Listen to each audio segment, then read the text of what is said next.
Hi friends, మీకెప్పుడైనా గాఢ నిద్రలో ఉన్నప్పుడు ఛాతీ మీద ఎవరో కూర్చున్నట్లు అనిపించిందా? అయితే మీరు ప్రమాదంలో ఉన్నట్లే.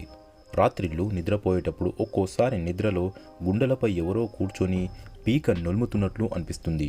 అరుద్దామంటే మాట పెగలదు, అరుస్తున్నట్లే అనిపిస్తుంది, కానీ ఆ మాట ఎవ్వరికీ వినిపించదు. రాత్రిళ్ళు నిద్రపోయేటప్పుడు పీడకలలు రావడం సర్వసాధారణం.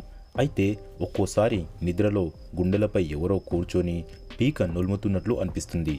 అరుద్దామంటే మాట పెగలదు, అరుస్తున్నట్లే అనిపిస్తుంది, కానీ ఆ మాట ఎవ్వరికీ వినిపించదు. ఎంత ప్రయత్నించినా కదలడానికి వీలుపడదు. తెల్లారాక దెయ్యం గుండెలపై కూర్చొని హింసించిందని రకరకాలుగా చెప్పుకొని భయాందోళనకు గురవుతుంటాం. మీకు కూడా ఎప్పుడైనా ఇలా జరిగిందా? నిజానికి అది దెయ్యమో ఇంకేదో కాదు. గాఢ నిద్రలో ఉన్నప్పుడు ఇలా అందరికీ జరుగుతుంది. దీనిని స్లీప్ పెరాలసిస్ అంటారు.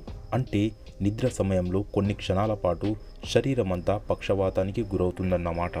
ఇది అందరికీ జరుగుతుంది. అయితే కేవలం 1-2 నిమిషాల పాటు మాత్రమే ఉంటుంది. సాధారణంగా గాఢ నిద్రలో ఉన్నప్పుడు తెల్లవారుజామున నిద్ర లేచే సమయానికి ఇలా జరుగుతుంది. నిద్రలో ఏదైనా కల వచ్చే సమయంలోనే ఇలా స్లీప్ పెరాలసిస్ కూడా వస్తుంటుంది. స్లీప్ పెరాలసిస్ వచ్చిన తర్వాత కొన్ని సెకండ్లలో మెలకువ వస్తుంది. కళ్ళు తెరిచి చూస్తే అంతా మామూలుగానే ఉంటుంది. అయితే తను నిద్రపోయేటప్పుడు ఏదో జరిగిందని మాత్రం తెలుస్తుంది. అది ఏమిటన్నది స్పష్టంగా తెలియదు. దీంతో దయ్యమే తనపై కూర్చొని హింసించిందని భావిస్తారు. అసలెందుకు ఇలా జరుగుతుంది?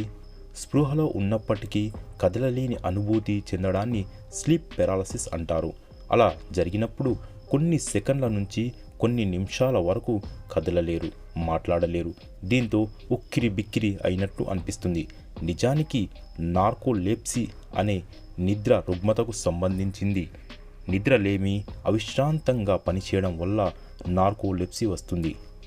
నిద్రను నియంత్రించడం వల్ల మెదడులో సమస్య తలెత్తడాన్ని నార్కోలెప్సీ అంటారు. స్లీప్ పక్షవాతం సాధారణంగా 1-2 సార్లు మాత్రమే సంభవిస్తుంది. నిద్రలో ఇది సంభవిస్తే దానిని హిప్నోగోజిక్ లేదా పెడర్మిటాల్ స్లీప్ పెరాలసిస్ అంటారు. అదే మెలకువగా ఉన్న సమయంలో జరిగితే దానిని హిప్నోఫోంకిక్ లేదా పోస్ట్ డోర్మిటాల్ స్లీప్ పెరాలసిస్ అంటారు. 100% మందికి నిద్రలోనే ఈ సమస్య వస్తుంది. ఇలా జరగకుండా ఉండాలంటే కమ్మటి సువాసనలు వెదజల్లే 2-3 ఎసెన్షియల్ ఆయిల్ చుక్కలను దిండుపై వేస్తే చక్కగా నిద్రపోతారు.